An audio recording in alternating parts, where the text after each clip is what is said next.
Russia থেকে তেল কেনার দায়ে গেল বছরের আগস্টে ভারতীয় রপ্তানি পণ্যের উপর 50% শুল্ক আরোপ করে যুক্তরাষ্ট্র। এরপর সেই পরিস্থিতি সামাল দিতে ব্যাপক তৎপরতা শুরু করে নয়াদিল্লি, কিন্তু তাতে খুব একটা সুবিধা করতে পারেনি মোদি। আর এই শুল্কের ফলে ভারতীয় টেক্সটাইল, রাসায়নিক ও রত্নশিল্পের রপ্তানিতে ধস নামে। যদিও ট্রাম্পকে বন্ধু বলে সম্বোধন করলেও মোদির প্রতি সদয় হয়নি ট্রাম্প। 2024 সালের নভেম্বরে অনুষ্ঠিত মার্কিন প্রেসিডেন্ট নির্বাচনে ডোনাল্ড ট্রাম্প এগিয়ে থাকায় তাকে বন্ধু বলে সম্বোধন করে শুভেচ্ছা জানিয়েছিলেন মোদি। কিন্তু ইউক্রেন যুদ্ধকে কেন্দ্র করে রাশিয়াকে কব্জা করতে গিয়ে ভারতের উপর চড়াও হন ট্রাম্প। তবে এই ঘটনার পাল্টা প্রতিশোধ হিসেবে ভারত এবার যুক্তরাষ্ট্রের ডাল আমদানির উপর 30% শুল্ক আরোপ করেছে। গত বছরের 30 অক্টোবর হলুদ মটরের উপর এই শুল্ক আরোপ করা হয়, যা ওই বছরের 1 নভেম্বরই কার্যকর হয়। যদিও ভারত সরকার যুক্তরাষ্ট্র থেকে আমদানিকৃত পণ্যের উপর 30% শুল্ক আরোপের বিষয়টি ফলো করে প্রচারও করেনি। তবে সাম্প্রতিক সময় বিষয়টি আলোচনায় এসেছে, যখন গেল 16 জানুয়ারি মার্কিন 2 সিনেটর ট্রাম্পকে লেখা এক চিঠিতে ভারতীয় শুল্ক কমানোর জন্য ট্রাম্পের হস্তক্ষেপ কামনা করেছেন।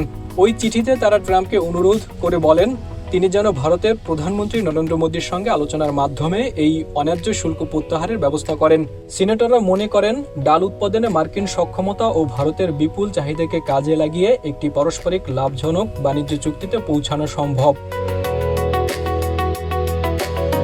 বর্তমানে ভারত বিশ্বের মোট ডাল উৎপাদনের প্রায় 27% ভোগ করে থাকে। ফলে মার্কিন যুক্তরাষ্ট্রের উৎপাদিত ডালের রপ্তানির বড় বাজার হলো ভারত। কিন্তু নয়াদিল্লি যুক্তরাষ্ট্রের এই কৃষি পণ্যের উপর 30% শুল্ক আরোপ করায় ব্যাপক ঝুঁকিতে পড়েছে মার্কিন কৃষকরা।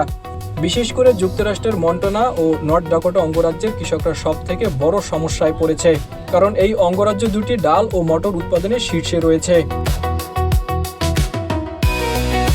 এদিকে যুক্তরাষ্ট্রের বিরুদ্ধে 30% শুল্ক আরোপ করে কতটা শক্তভাবে ভারত টিকে থাকতে পারবে সেটি এখন আলোচনার বিষয় হয়ে দাঁড়িয়েছে, কারণ রাশিয়ার মতো ইরানকেও বাগে আনতে জোর তৎপরতা চালাচ্ছে যুক্তরাষ্ট্র। এরই অংশ হিসেবে যারা ইরানের সঙ্গে বাণিজ্য করবে সেসব দেশের উপর 25% শুল্ক আরোপের ঘোষণা দেন ট্রাম্প। এছাড়া রাশিয়ার উৎপাদিত ইউরেনিয়াম ও পেট্রোলিয়াম যারা কিনবে তাদের উপর নতুন করে 500% শুল্ক আরোপের হুমকি দিয়েছেন ট্রাম্প।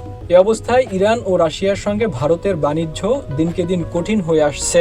ফলে মার্কিন যুক্তরাষ্ট্রকে নয়াদিল্লি কতটা টেক্কা দিতে পারবে সেটি এখন দেখার বিষয়। জাহিদুল ইসলাম, এশিয়া পোস্ট।